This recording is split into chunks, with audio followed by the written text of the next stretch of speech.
আসসালামু আলাইকুম। নতুন একটি ভিডিওতে সবাইকে স্বাগতম। আমি সাগর আহমেদ আছি আপনাদের সাথে। যারা মালয়েশিয়া থেকে রিচার্জ ব্যবসা করতে যাচ্ছেন, সহজ বিজনেস অ্যাপস আপনার একটি বিশ্বস্ত সঙ্গী হতে পারে। তাই আপনার প্রয়োজনে আমাদের দেওয়া হোয়াটসঅ্যাপ নম্বরে যোগাযোগ করে সহজ বিজনেস অ্যাকাউন্ট সম্পূর্ণ ফ্রিতে করে নিতে পারেন। আজকে আমরা দেখব কিভাবে সহজ বিজনেস অ্যাকাউন্টের ইমেল আইডি চেঞ্জ করতে হয়, পরিবর্তন করতে হয়। এটা প্রত্যেকটা ব্যবসায়ী দেখা এবং এই ইমেল আইডিটা পরিবর্তন করা অবশ্যই উচিত। কেননা যখন আপনারা কাস্টমারকে রিসিভ শেয়ার করে দেন, এইখানে আপনার সহজ @gmail.com কিন্তু থেকে যায়, আপনার মোবাইল নাম্বার এবং সহজ @gmail.com থেকে যায়। এটা কাস্টমারকে দিলে কাস্টমার ঠিকই বুঝে নিতে পারে যে এটা সহজ অ্যাকাউন্টের মাধ্যমে আপনি ট্রানজ্যাকশন করছেন।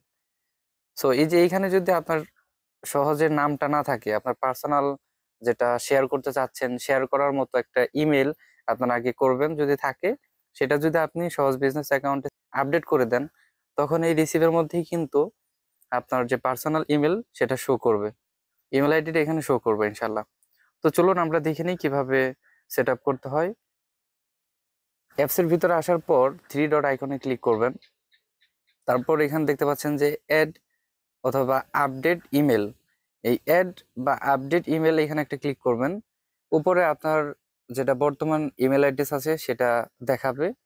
সো এখানে একটা ঘর দেখতে পাচ্ছেন যে ইন্টার নিউ ইমেল, এই ঘরটার মধ্যে আপনি যেটা দিতে যাচ্ছেন ইমেল অ্যাড্রেসটা এখানে আপনারা লিখবেন।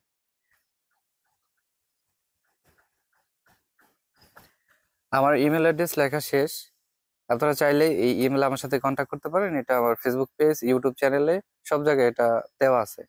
সো এই ইমেল অ্যাড্রেসটা আমি চাচ্ছি আমার সহজ বিজনেস অ্যাকাউন্টে যোগ করব। তো লেখার পর এখানে শুধু কনফার্মে ক্লিক করে দেবেন।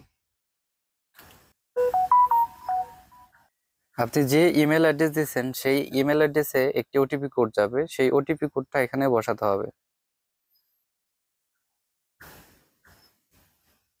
তাহলে আমার ওটিপি কোড হচ্ছে এরকম একটা মেসেজ আসবে।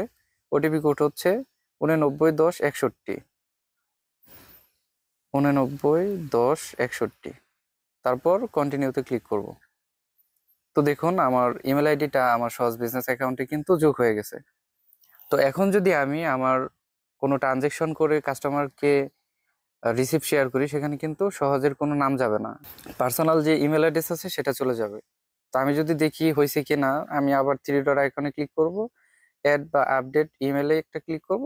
আমি এখন সেট করলাম par.sagarahmed@gmail.com, এটা কিন্তু অ্যাড হয়ে গেছে।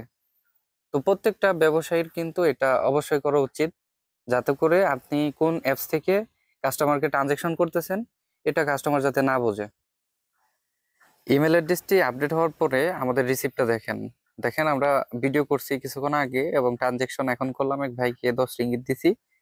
সো ওনার অ্যাকাউন্টে এবং আমাদের যে রিসিপ্ট এবং আপনাদের আপডেট করার পরে যে রিসিপ্টটা আসবে প্রথমে এই যে রিকোয়েস্ট সাকসেসফুলি, তারপর ট্রানজেকশন আইডি থাকবে, ডেট থাকবে, টাইম থাকবে, তারপর আপনার ইনফরমেশন থাকবে, আপনার নাম থাকবে অ্যাকাউন্টের, আপনার অ্যাকাউন্টের মোবাইল নাম্বার থাকবে এবং আমরা যে ইমেল অ্যাড্রেসটা যোগ করছি সেই ইমেল অ্যাড্রেসটা সুন্দরভাবে এখানে লেখা থাকবে।